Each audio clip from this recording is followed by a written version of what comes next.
Oui, une matinée très difficile ici pour les habitants de Ra'anana. Un premier attentat ce matin à 9 h ici derrière moi, à cet arrêt de bus. Vous voyez, un Palestinien s'est approché d'un passager, d'un passant qui s'était assis pour attendre le bus. Eh bien, il s'est jeté dessus et l'a blessé au niveau du cou notamment. D'autres Israéliens sont immédiatement intervenus pour neutraliser le terroriste. Ensuite, les forces de sécurité, très nombreuses ici aussi, puisque c'est la règle en Israël ces derniers jours, eh bien, sont arrivés en renfort et ont neutralisé le terroriste. Au total, 3 Israéliens ont été blessés dans cet attentat. Et puis, un peu plus tard, plus haut, de la même rue, mais plus haut, vers la périphérie de la ville de Ra'anana, près du grand parc de la ville, eh bien, un deuxième attentat où un Palestinien s'est jeté avec un couteau sur une dame âgée et l'a blessée. Et là, directement, un automobiliste l'a écrasé, a tenté en tout cas d'écraser le Palestinien pour l'arrêter. Là encore, la vitesse de réaction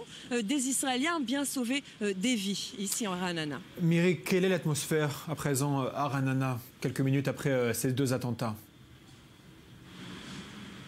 L'atmosphère est très tendue parce qu'il faut souligner, Julien, que l'incident n'est pas tout à fait terminé. En tout cas, en ce qui concerne ces 2 attentats, oui, les terroristes ont été neutralisés, mais des inspections dans les immeubles en travaux dans cette ville ont été menées tout au long de la matinée. Des rumeurs ont beaucoup circulé sur d'autres attentats éventuels qui n'ont pas eu lieu. Évidemment, les écoles ont été mises en état d'alerte, les enfants confinés dans leur classe le temps que les événements s'éclaircissent.